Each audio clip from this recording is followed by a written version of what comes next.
The issue that I would like to talk about tonight is an issue that's deeply important to the Population Institute. And it's starting off with this question, is demography destiny? And this is kind of going to guide us through our conversation this evening.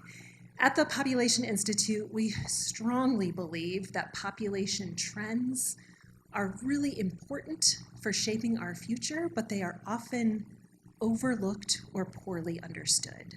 So what we do at the Institute is try to clarify these trends and their implications for society, and we seek to encourage policies that can improve prospects for a more just and sustainable future with these kinds of relationships in mind. So,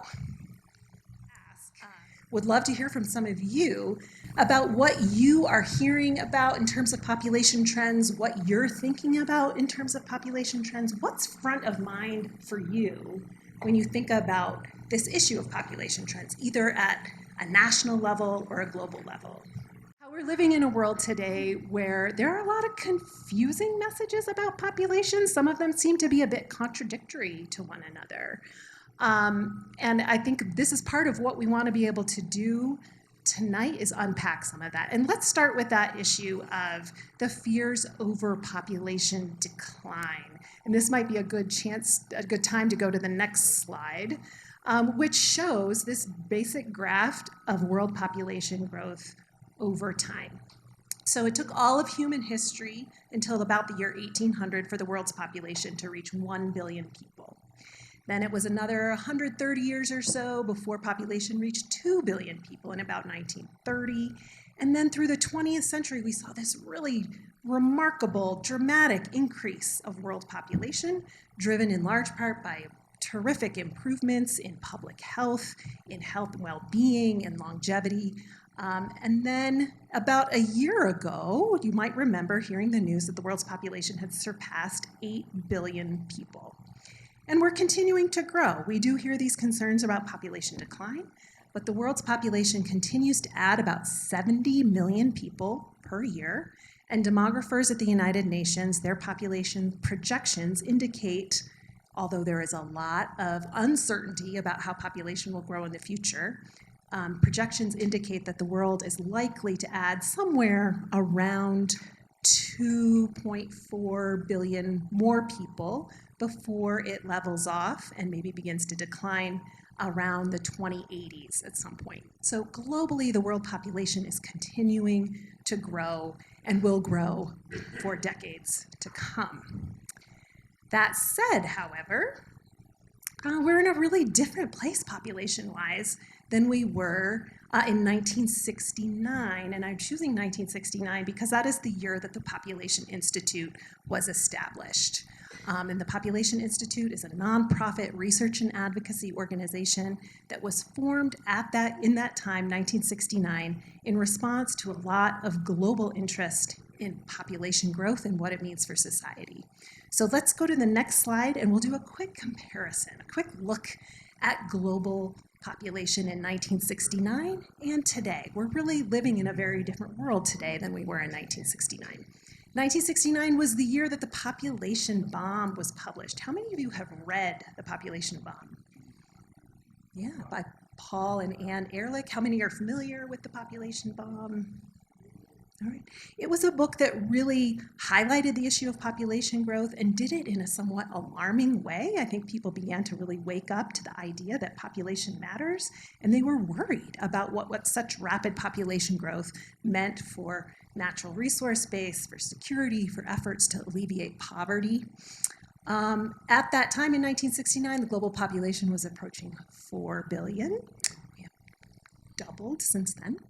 And population was growing at about 2% annually, which was a record rate of growth. Doesn't sound like a whole lot, but that is a rate that if it continues unchanged, would result in a doubling time of just 34 years. On average, in 1969, women were having 5 children. Globally, that was the global average. And the median age was 20 years. So what that means is if you took everyone living on the planet in 1969 and you lined them up from the very youngest person to the oldest person and you pointed to the person in the middle, that person was 20. So it meant that half the world's population was very youthful. Today, it's a much different picture when we're looking at global population. We still have some concerns and some alarmism around population trends, but a lot of that alarmism is about population decline. So you may have heard that Elon Musk and others do have kind of an alarmist message about population collapse, population decline being existential threat to the planet. So we're seeing more and more of that messaging around population issues today. Global population has surpassed 8 billion people, and we're still growing, as I mentioned, at a rate that is much slower than it was in 1969, but still at 0.9% annually, which, if that continued unchanged, would result in a doubling of population in 76 years. Another really interesting difference between today and 1969 is that we've seen a remarkable decline in fertility. The average number of children that a woman will have in her lifetime today has declined to 2.3. And this is driven in large part by the expansion of rights and opportunities for girls and women, the increased availability of healthcare, particularly family planning and contraception, that allows people to avoid unintended pregnancy. A lot of these things have driven this decline in fertility, this remarkable decline in fertility that we've seen over the last 50 plus years. And then the median age is something that has also changed quite a bit. If you lined up people today from youngest to oldest, and you pointed to the person in the middle, that person would be 30 and a half years old. So our population today globally is older on average than it was in 1969. So yes, we are in a very different world today from a population perspective than we were in 1969. And yet, I would contend that understanding population trends and their implications is more important than ever. And it's more complicated than it used to be. If we could go to the next slide, please. And that's because we are increasingly living in a demographically divided world. On the one hand, there are very legitimate concerns around population decline and older population age structures. 2/3 of us on the planet today live in countries that have below replacement fertility levels, meaning that they will soon stop growing or may have already stopped growing and may even be declining. And this presents a lot of challenges for society. We need to be thinking about pension systems. We need to be thinking about the care economy and how we structure social services for growing larger cohorts of older people in our communities. It has big implications for thinking about sustaining economic growth and the labor force. And it also has important geopolitical considerations too, when there's a history of countries thinking that their power and their force comes from the size of their population, and yet we're seeing stagnation and decline in some of the world's superpowers.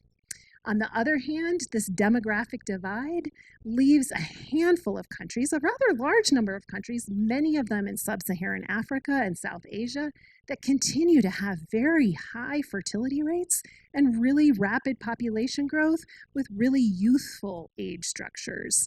And that is linked to persistent gender inequality in many of these places, including limited access to health care for women and girls that would enable people to make reproductive choices that are in their own best interests. And this continued rapid population growth and youthful age structures presents another set of policy challenges related to job creation, related to governance. When you have a population that is extremely youthful and continuing to grow, it can be very difficult for governments to provide even the basic services for larger and larger generations that are coming all the time. It presents challenges for efforts in poverty alleviation or food security, challenges in human health, challenges for the environment, and for limited natural resources. So we're seeing this complexity of challenges that relate to demographics, and it's really different depending on where you are in the world. And like I said before, at the Population Institute, we think that understanding these population trends and their implications is vital to understanding our world and how vital to planning for a more just and sustainable future for everybody. And this is a big part of what we try to do at the Population Institute. One of the issues that I am most interested in and that I have spent a lot of my career working on is the issue of climate change. And this is the report that I brought for distribution here today. Please come up and get one from me after the program if you're interested. But we really wanted to unpack the ways in which population trends matter in terms of our response to the global climate change challenge. So in thinking about responding to the climate crisis that we face today, there are about 3 broad categories of action. One of them is mitigation, and these are strategies to reduce the emissions of greenhouse gas emissions that are responsible for the warming of the atmosphere and temperature increases. The next category is adaptation, and this is what we do in society to cope with the impacts of climate change, like drought, extreme heat, extreme weather, sea level rise, floods, wildfires. We know that these things are happening today at an accelerated rate, and they will only get worse in the future, regardless of the action that we take in mitigation. So thinking about how we cope with those challenges and plan for them is really important. And then a third category of action is one that's a little bit newer on the scene. And for those of you who are following the international climate change negotiations in particular, this is a category of action that's getting a lot of political attention in that context. And that's the idea of loss and damage, that there are climate change impacts that are so severe that it results in irreparable loss and damage, and that because of that, we can't adapt to those changes, and the communities that are experiencing them are often communities that have not played a role in creating the problem of climate change. So there's a lot of debate and discussion about financial compensation to those communities that are suffering the worst losses and damages. If you are following the climate change negotiations, this is a really hot topic right now and will be really front and center in the climate change negotiations that are happening starting later this month at COP28. So what we wanted to do in our analysis, it just got louder. What we wanted to do was try to better understand how population trends relate to that second category of action, adaptation, if you wouldn't, just to make it clear that this particular analysis is about population and climate change adaptation. And to fully understand action on climate change adaptation, it's important to understand vulnerability, because vulnerability is key to designing adaptation that is going to be effective. And when we think about vulnerability, there are multiple dimensions to it for which population trends have implications. First is exposure.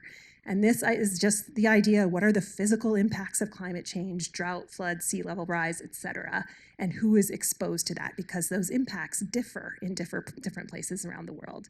The second is sensitivity, and that has to do with how societies are structured in relation to climate-sensitive sectors, whether society is really dependent on agriculture, for example, or coastal resources or tourism. Those are climate-sensitive sectors that need to be considered in terms of the vulnerability of those societies.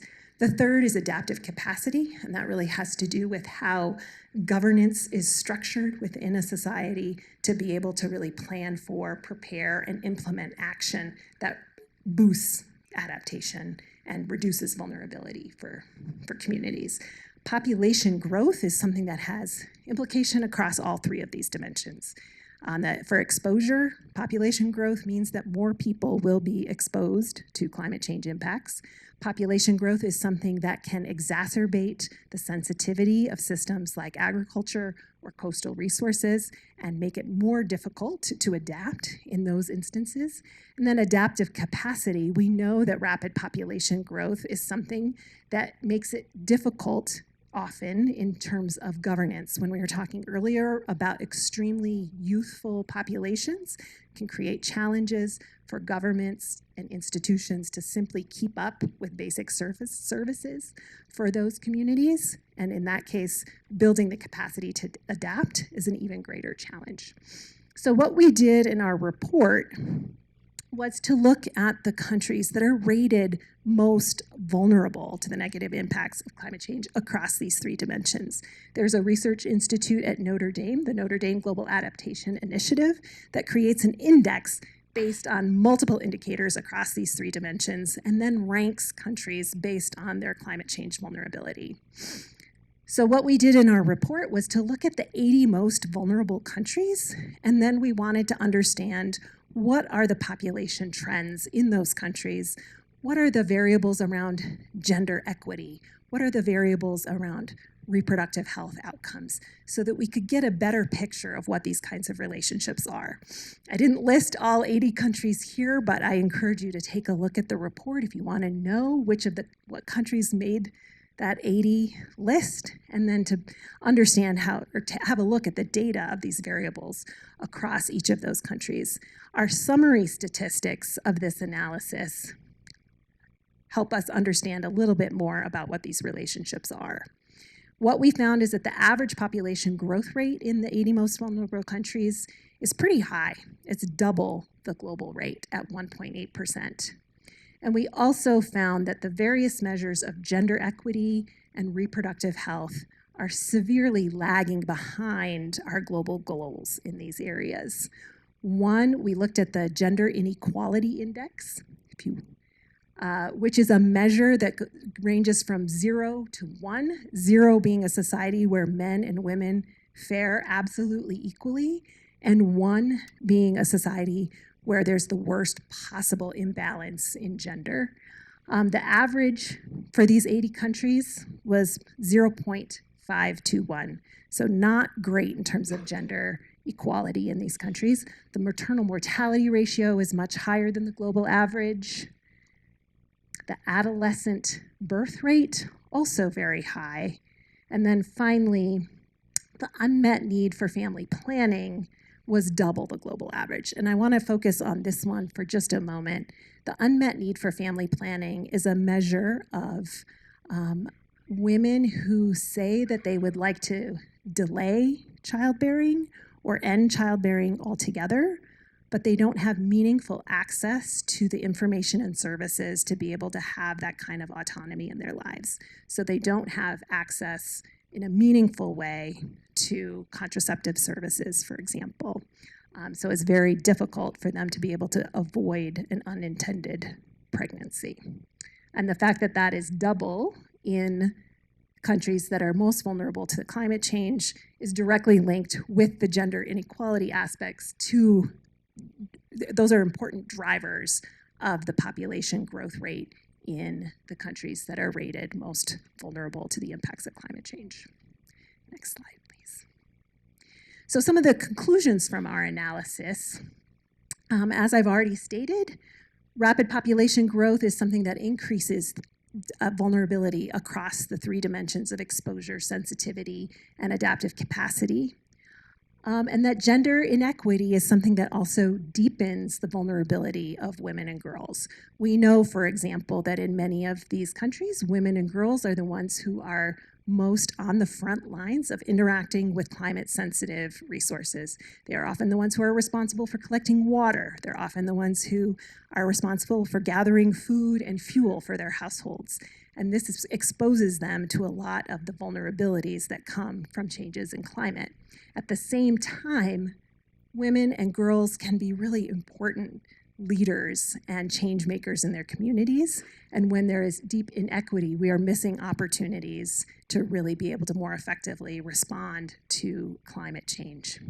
Furthermore, sorry if you wouldn't mind going back just for a moment, the gender inequity is something, once again, that drives population growth rate as one of the root causes of population growth in these places. So that was pretty tough to look at this kind of analysis and to see how all of these variables are intersecting with one another in ways that can make it more difficult to adapt to the impacts of climate change. But that's not really where we want to end the story at the Population Institute. We don't want to just point out where there are challenges. We want to be able to bring some hope and to show some solutions.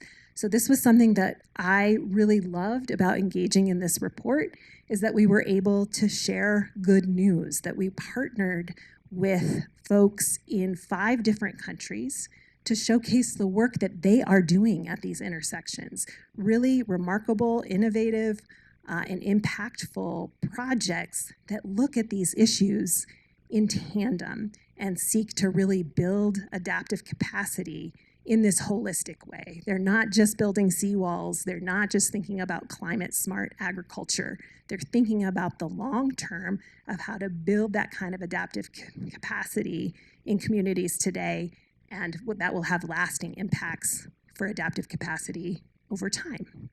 So we, as I mentioned, we work with folks in 5 different countries. We did showcase some work here in the United States. We also showcase work in Guatemala, in Niger, in Uganda, and in the Philippines. There are profiles of each of the efforts going on in each of these countries in the report, and I will share just a few examples and then happy to discuss them further for folks who would like to get more details. In the Philippines, for example, the Philippines is a remarkably beautiful country. It's made up of more than 7,000 islands.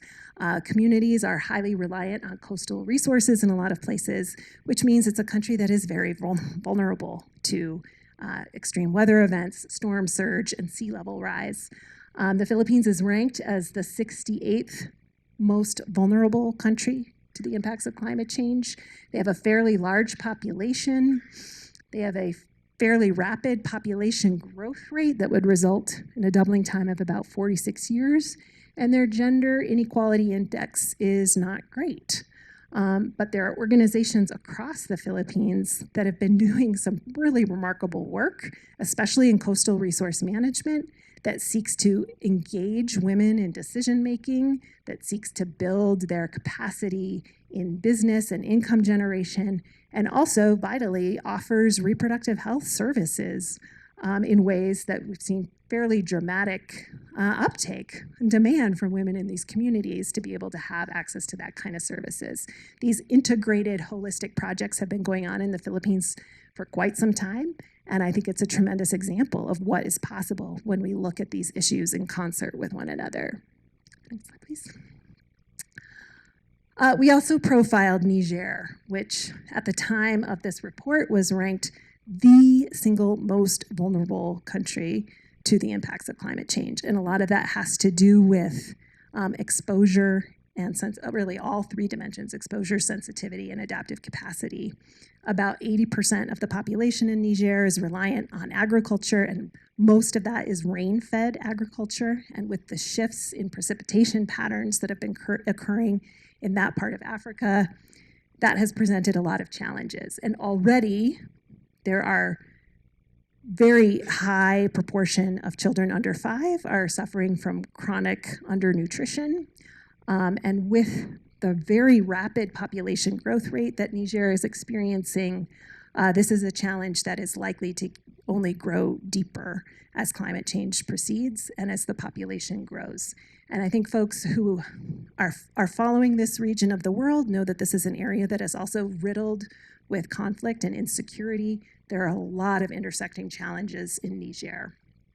And the gender inequality index is also one that suffers significantly. The partners that we work with here, though, are really remarkable in the work that they are doing in understanding these drivers and how they all interact. This young man here is the leader of the Young Volunteers for the Environment, and he and his team go from town to town advocating with town governments in their climate change plans to ensure that they are including elements around girls' education, to ensure that they're including the expansion of healthcare, especially for women and girls, and in really encouraging municipal level governments to look at these issues in a holistic fashion. And then finally, I'm not going to go through all 5 of the countries, but I did just want to get the United States up here as a point of comparison. It's interesting to me that in terms of the climate change vulnerability ranking, we are 160, which means we are faring pretty well in terms of overall vulnerability on the global stage. Although, raise your hand if you read yesterday the National Climate Assessment that came out from the government. Some scary stuff in there. I mean, I think it really shines a light on the ways in which we are vulnerable here in the United States to the impacts of climate change in terms of the economic costs of natural disasters, weather-related disasters in the United States, the disproportionate impact that climate change has on marginalized communities in the United States. There is a lot going on in terms of climate change impacts here in the United States. Our population growth rate is relatively low compared to the global average. As we talked about before, our gender inequality index, still some room for progress there. But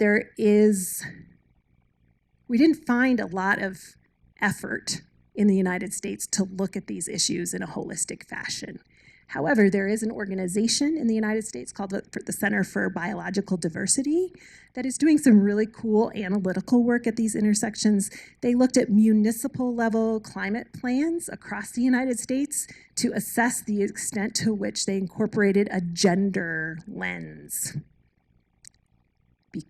Understanding that the impacts of climate change have differential impacts on men and women and marginalized communities. And what they found is probably not surprising, that there are not very many municipal level plans that have incorporated gender-related actions, either for mitigation or adaptation. But I am really glad that that organization is doing that analytical work, communicating around how climate plans in the United States could take into account demographic shifts as well as gender-related concerns. So that's a quick look at some of the country profiles. And I think I wanted to close with, I believe, a final slide, returning to the question that we posed at the beginning of this presentation: is demography destiny? It's an interesting question to me because I think there are many different ways that you can interpret it. On the one hand, I do feel, and I hope this presentation has helped you to see in new ways too, the ways in which population trends, demographic trends, shape our future. They have a strong hand in shaping our future, and we need policies to be put in place today that are cognizant of that and helping us to prepare, that have that kind of foresight. And we need to do more of those. But the other aspect of this is demography destiny. To me, gets to this idea: is our population projections fixed? You know, when the world's population surpassed 8 billion last year, you might have read in news coverage that there will be 2.4 billion more people added to the world's population. Sometimes we talk about population growth as something that is an immutable force, but it's not. We know that it's not. The way population grows is responsive to policies, to programs, and to investments. And if we are prioritizing certain kinds of investments and programs, that will have an impact on the way population grows. And in particular, if we are prioritizing investment in girls in their education, if we are prioritizing investment in women, in ensuring that women have opportunities that they seek, and if we are prioritizing investments in healthcare, especially reproductive healthcare that will allow people to have reproductive autonomy in their lives and avoid unintended pregnancy, that is something that will have an impact on population growth rates in the future and overall population trends moving forward, whether we are looking at situations where we're experiencing population decline or continued population growth. So this is an area that I hope will continue to get more attention. I hope it's something that has sparked some thoughts, some ideas, some reactions for you. And I'm gonna stop here, and I would just love to hear more of your thoughts and hear your questions, and I hope we can have a good discussion.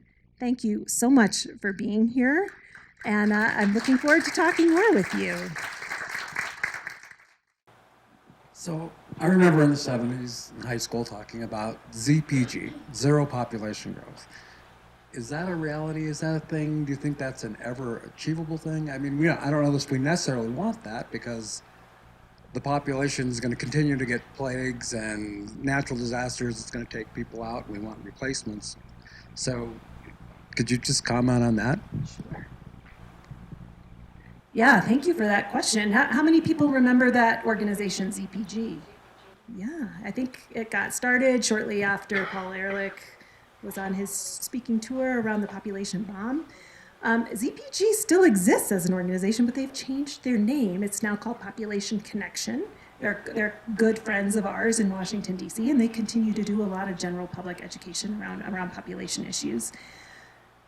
So zero population growth as a concept would mean that we have a stable population size, right? That we're neither growing nor shrinking.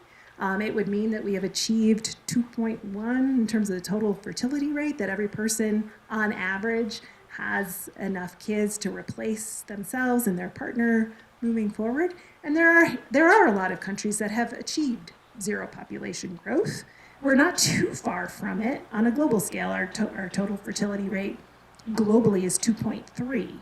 And we will continue to see fertility declines, although once again in a very uneven way, right? Like we're seeing plummeting fertility in some places, stalled fertility declines in a lot of other places.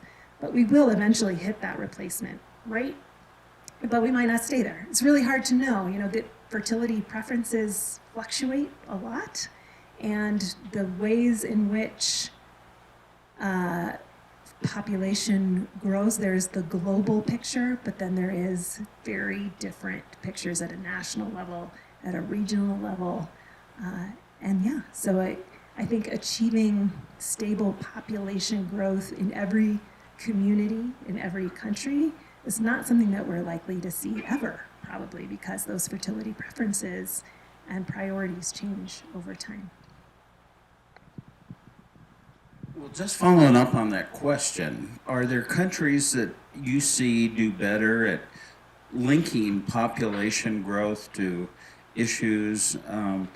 China for years had the one-child policy and saw that there were big problems because you have a big group of people coming through that as they get older, you don't really have a way to manage that. But when you look at the poor countries here, so many things become drivers of population and the impacts that population have. And I don't get the sense that there's any real countries that figure that out. Even the United States, we've got a declining population, but there's really not a big desire to have a lot of immigrants come into the United States by at least some of the population to make up for the need that you have. So I don't really get a sense that governments are doing a very good job of looking at how population growth impacts the overall country. Thank you for that question. That's a really good one. And I think that this is something that we think about a lot at the Population Institute, how our country governments themselves thinking about population trends and how they relate to other national goals. And are they making investments in things that are related to that, to the goals that they would like to achieve? And I think it really differs country to country.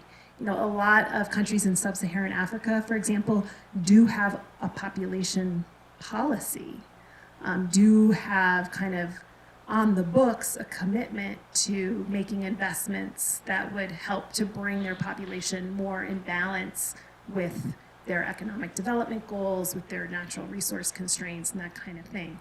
But you don't often see a lot of prioritization of those goals or investments in the kinds of things that would help to achieve it. And since you raised the China one-child policy and population growth in the United States, I wanted to comment a little bit on both of those issues. One of the things that we're tracking really closely at the Population Institute is that 2024 is the 30th anniversary of the International Conference on Population and Development that took place in Cairo in 1994. Is anyone familiar with that conference?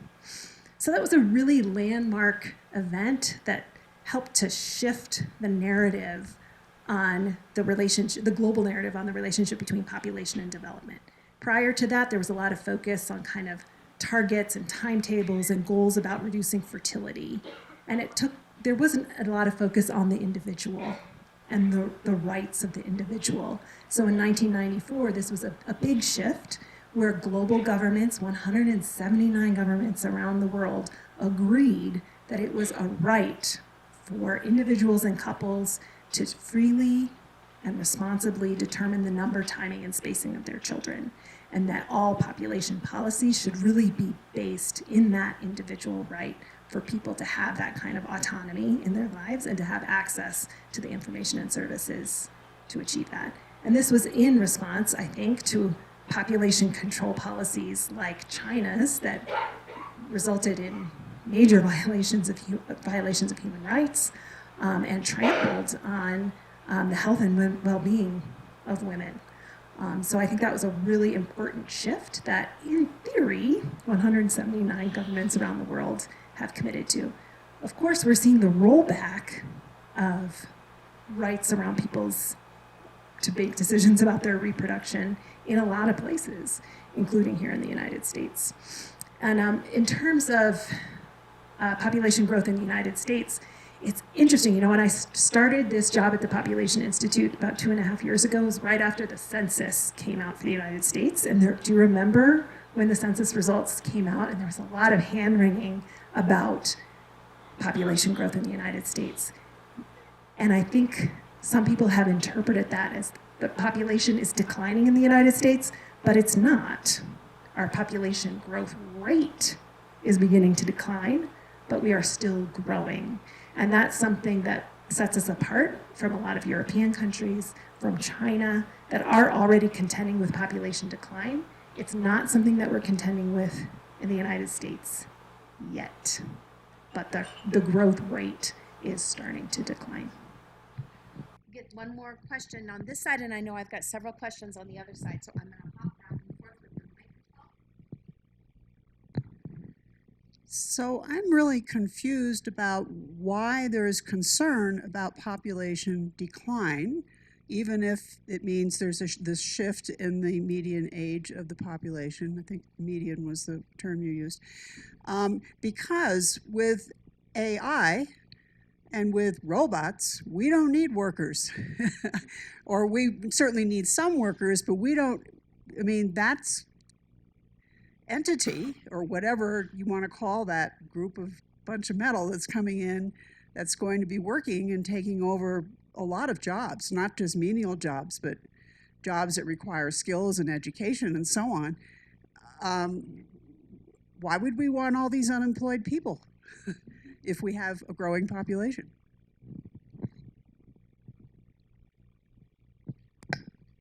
Thank you. That is a really provocative question. Does anyone have, before I jump in on that, would anyone like to respond to that?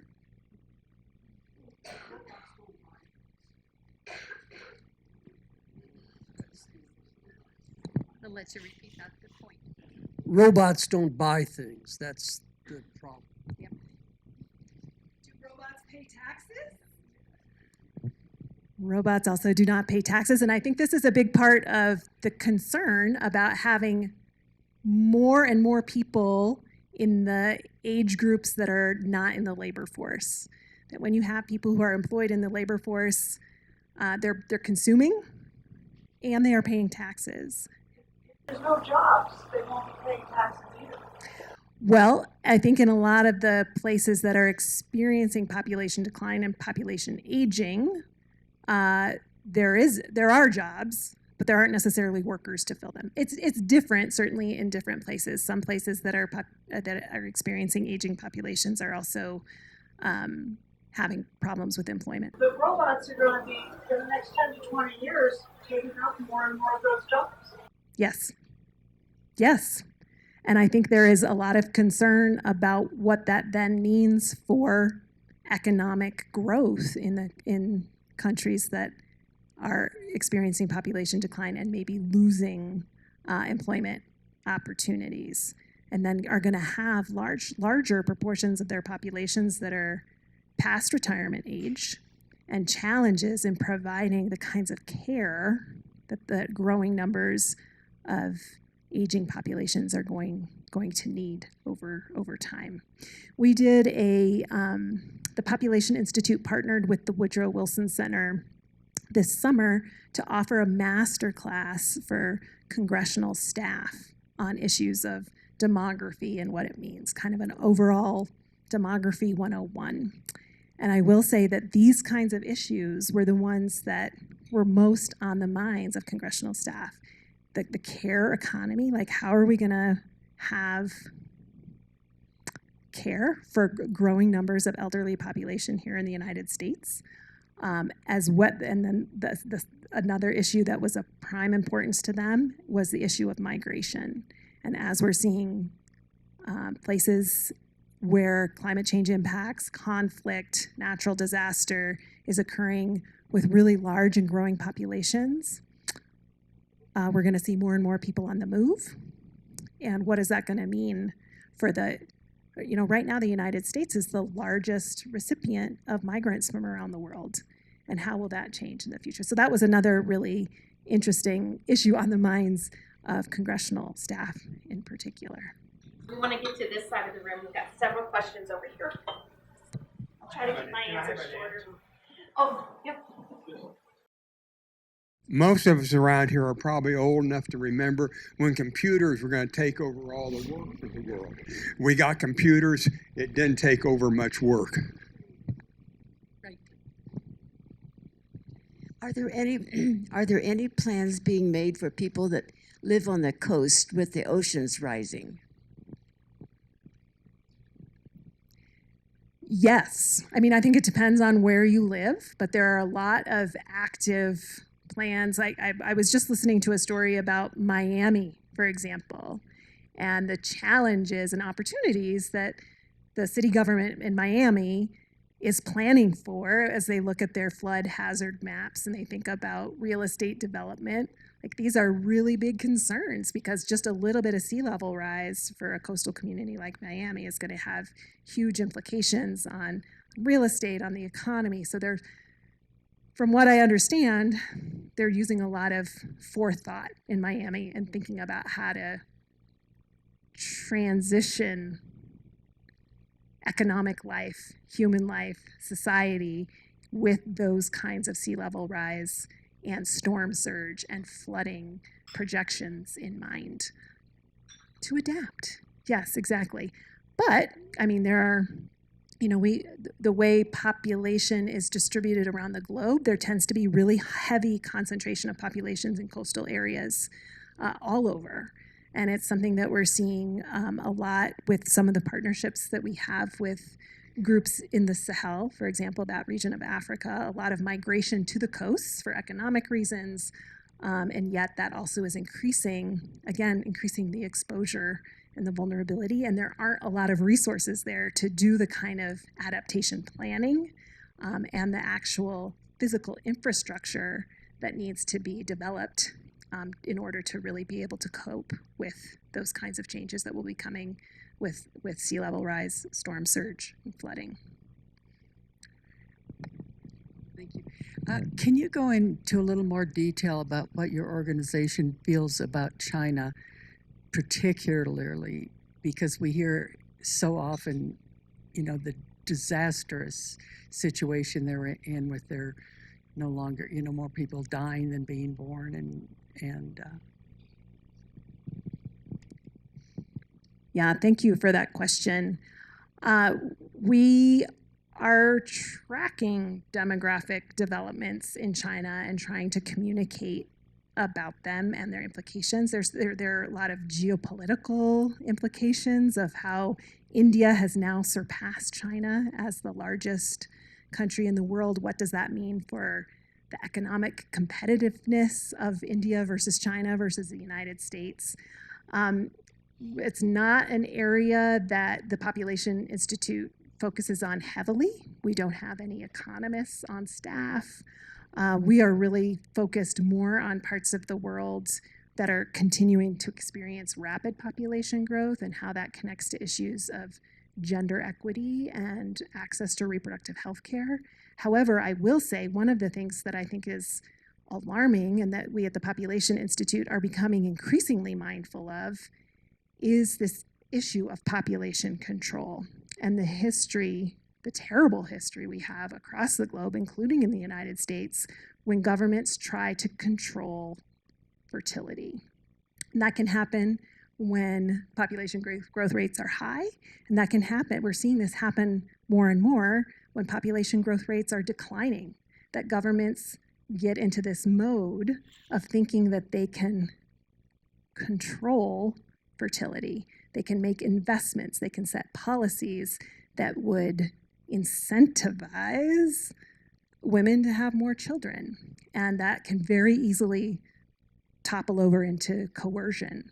And I think there are some concerns about that in China as the government becomes more and more concerned about declining birth rates, what kinds of policies might be put in place that would put the responsibility of solving that problem on women's reproductive choices. So that is something that we are really alert to, and that we have seen some echoes of that happening in very concerning ways across different societies that are experiencing declining population growth rates.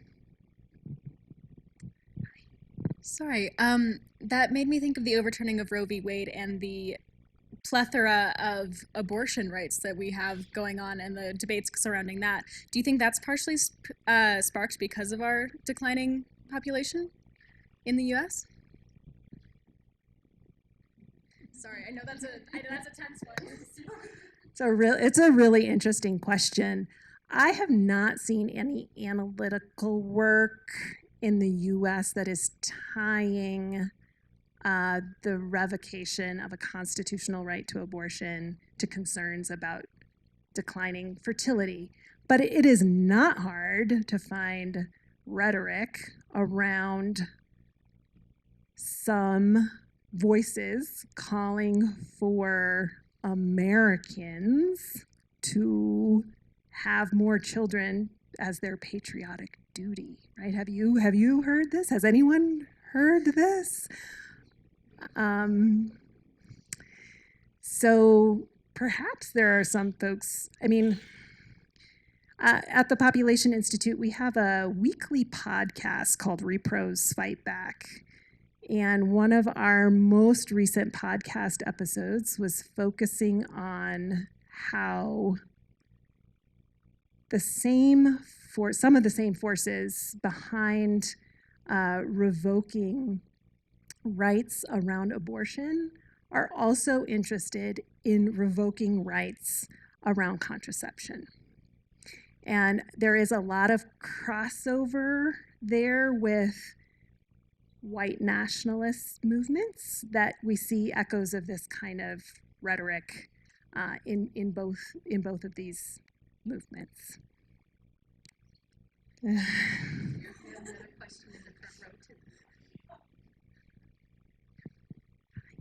Just a couple of observations that Xi Jinping recently announced that women should stay home. And I found that very interesting. Do you have any comments?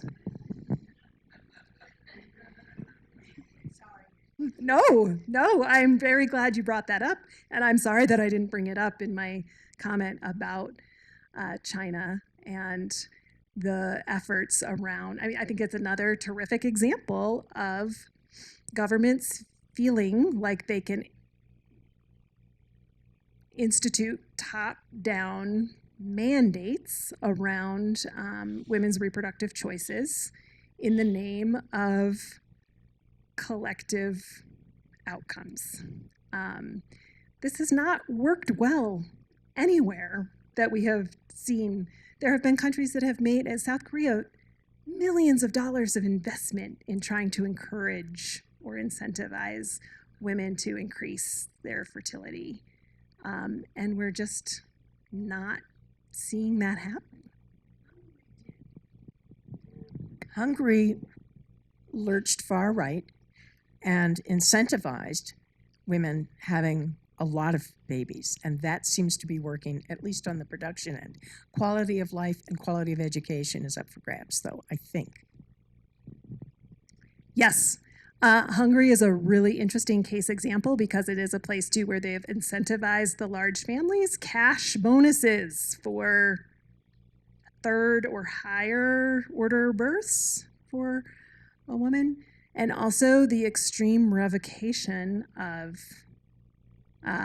reproductive rights, the elimination of access to contraception, the revocation of abortion services, which has had extremely detrimental impacts on women's health.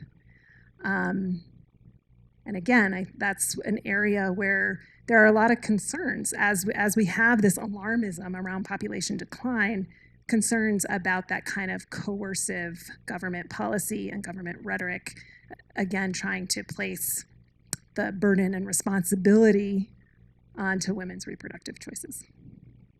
Thank you for raising that. I love all these questions.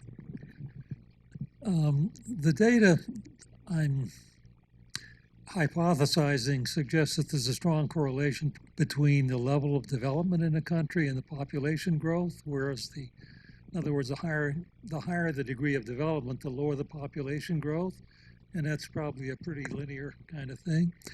So with that happening, are we moving toward a world where a higher and higher percentage of the people are going to live in undeveloped countries?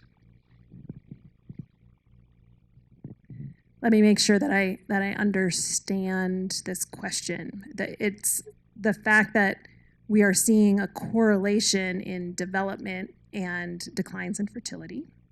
So that means in low and middle income countries, we may not see those declines in fertility. Therefore, over time, there will be larger proportions of the world's population in low and middle income countries. Yes. The short answer is yes. I was talking with a group earlier about how a couple weeks ago I went to the Senate Foreign Relations Committee had a hearing about the situation on security and stability in the Sahel region of Africa. And the only witness in the hearing was the State Department's Assistant Secretary for Africa. Molly Fee is her name. And she started off her remarks saying by 2050, 1 in 4 people living in the world will be African. Like there's a shift in global population of origin that we will see this shifting of where people are from and where people live as time goes on.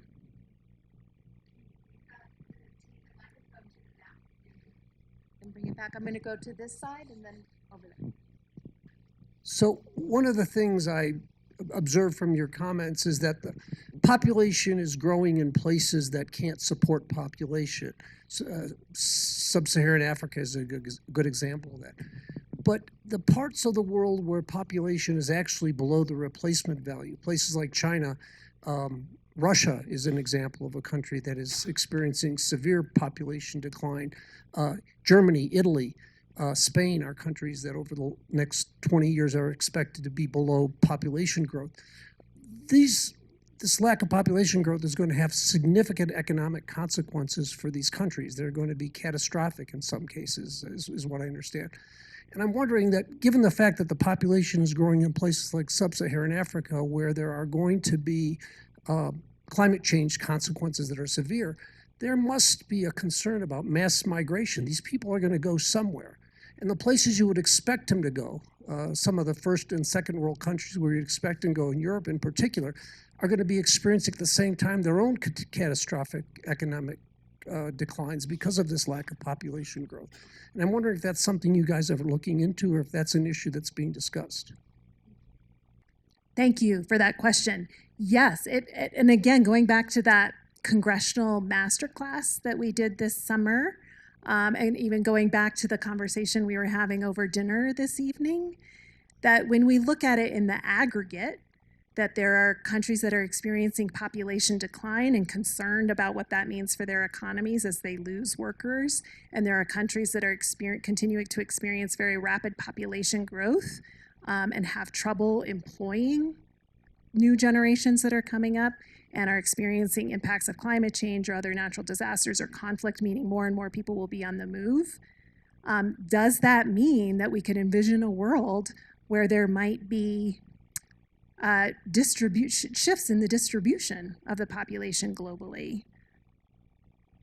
That presents a lot of political challenges, but it's something that is being talked about. And one example from the master class, we had a woman who came in to speak who's the head of the American Association of Care Workers in the United States, who is doing, her organization is doing a lot of work around visas for people from all over the world to increase the number of visas for workers to come from other parts of the world to fill care jobs in the United States, whether it's care for children or increasingly care for the elderly, which, as we know, as our population ages, we're going to need more and more support for care for people in the older age groups.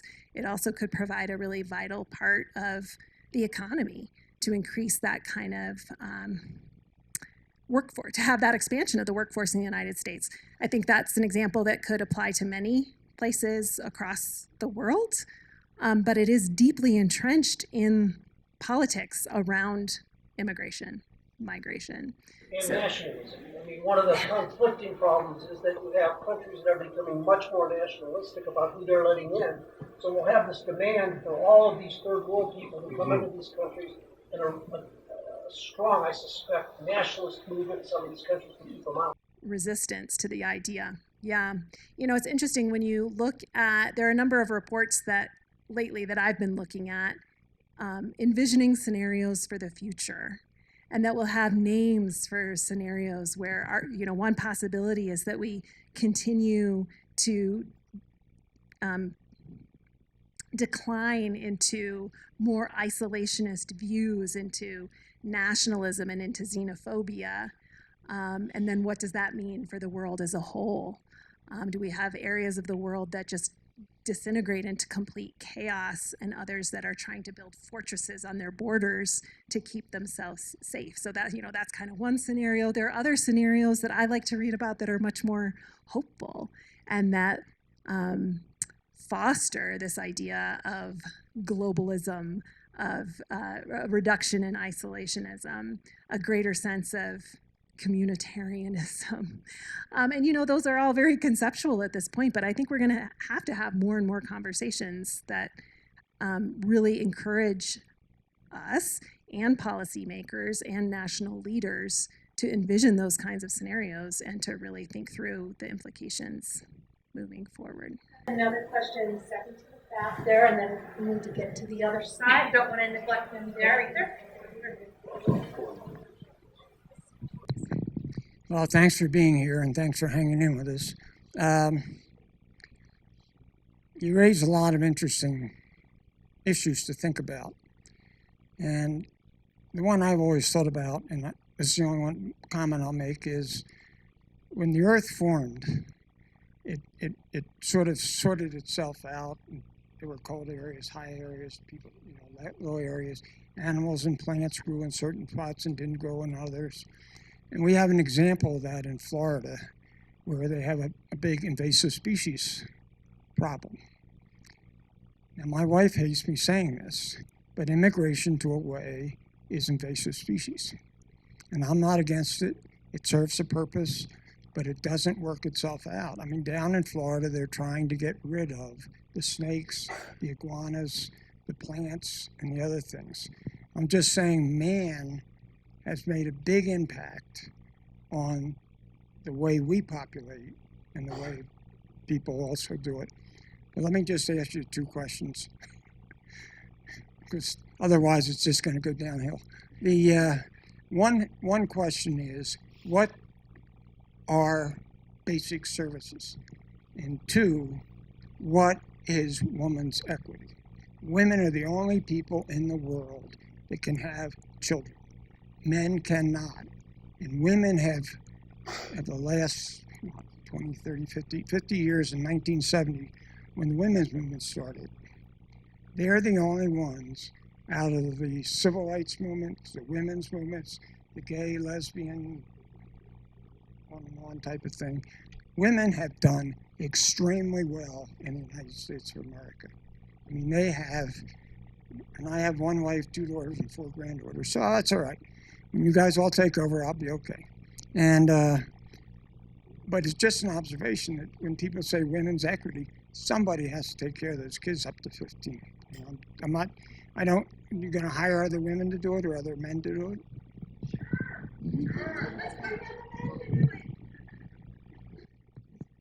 Thank you for those questions. There's a lot to unpack in there.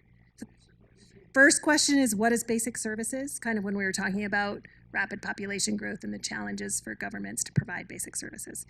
Yes. So I think about going back to the example of Niger. Half the population in Niger is under 15. And, you know, each year under 15 has a larger group of people than the year above it. Niger, in the Sahel region of Africa. So already the government does not have enough schools for the kids that are school age. But behind them, there's an even larger group of kids who will be of school age soon. But that is one example of basic services that government is striving to provide, but has a real challenge in meeting that basic service. Same thing for health care, the number of health clinics. My spouse is a OBGYN and spent his career in the Army as an Army OBGYN, and as part of that work did missions around the world trying to build the capacity of midwives and others who were engaged in maternal health care. And he went to Niger on one of those missions and was astounded at, I can't remember exactly what the ratio was, but the number of trained obstetricians relative to the size of the population is astounding. Just never enough to meet the needs of pregnant women in Niger. And, you know, brought home stories from the hospital of, you know, women giving birth outside the hospital, on the floors of the hallways of the hospital. Really, really challenging circumstances. So that's what I mean by basic services. Does that answer that question? Yes. Okay. And equity, what is equity? Well, that's a really big question, but I think we all know that in the United States, yes, our gender inequality index is not 0, which means we have room for improvement. And I think that probably any of the women in this room could give examples of ways that it can be improved. I think certainly salary is one that we see, that what women make 79 cents on the dollar for men in the United States for the same job. That is still a ridiculous outcome. To not whether dream jobs or what they are, and women in military services. And it's a figure I see, but I don't see the same example of what people are talking. And I know we've got to get to a couple of other questions, so we want to answer this one. I'm so sorry. Yeah, well, I would say that is one example. I mean, I think all of us have, women in this room probably have experienced sexism in some way that has held back opportunities for us. I could give you plenty of examples from my own experience, but I think that's the kind of thing that we mean by equity. And I would say too that when I'm thinking again of a country like Niger, where 75% of girls are married before the age of 18 in Niger. 1/3 of girls are married before the age of 15. So if we're thinking about gender equity and just kind of opportunities that girls have, if you are married at 15, you don't have a lot of choices in your life. You don't have a lot of opportunities available to you. So these are things that I think we're really hoping for a lot of progress on in the coming years and decades. It will take a long time to make progress, meaningful progress on those issues, but it is certainly worth doing. Thanks for raising your hand again. I knew we had a hand over on that side. One more question.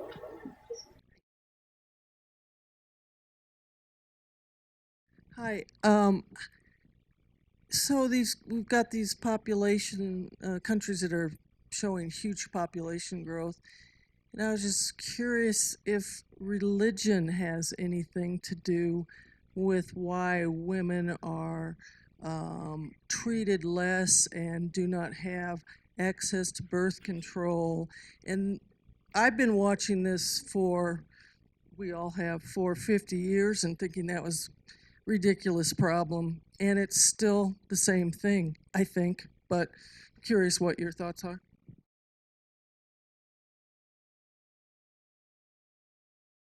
Yes. Sorry, that's a bit of a flip response, but I think there are all kinds of cultural and religious norms that play into issues of gender equity and that play into issues of people's access to reproductive health care, that play into issues of people's own fertility preferences. That, there are a lot of places, partners that we work with, where women in the community feel like it is their duty to have as many children as they possibly can have, as they're biologically able to have. And where people say, I don't have an ideal family size, I will take the number of children that God gives me. These are not uncommon viewpoints. So yes, I think that certainly plays a role. And I want to go back to what I was saying earlier about the International Conference on Population and Development from 1994 in Cairo, where there was this resounding international consensus around the individual and couples having the right to freely, responsibly determine the number, timing, and spacing of their children. And that, we are committed, we at the Population Institute are committed to that as a right, and that if someone feels like they want to have 4, 5, 6 children, they ought to be able to do that. But it means we also need to make room for the increasing numbers of people who are feeling brave enough to say, you know what, I don't think I want to be a parent. And that we should really be able to think about the social norms that are the pronatalist kind of norms that are encouraging people to become parents or to have a lot of kids when that's not really what they want to do. And so we really believe that there's so much room to encourage and allow people to achieve their reproductive intentions, whatever they are. At the same time, we also are really fighting for gender equity and rights and opportunities for women and girls, because I think that sometimes often comes into conflict with social norms or religious views that dictate that women and girls have a limited number of options in their lives, and that is often limited to being a wife and a mother. Well, I think you'll join me in thanking Kathleen. I know there are more questions, but the night is growing old.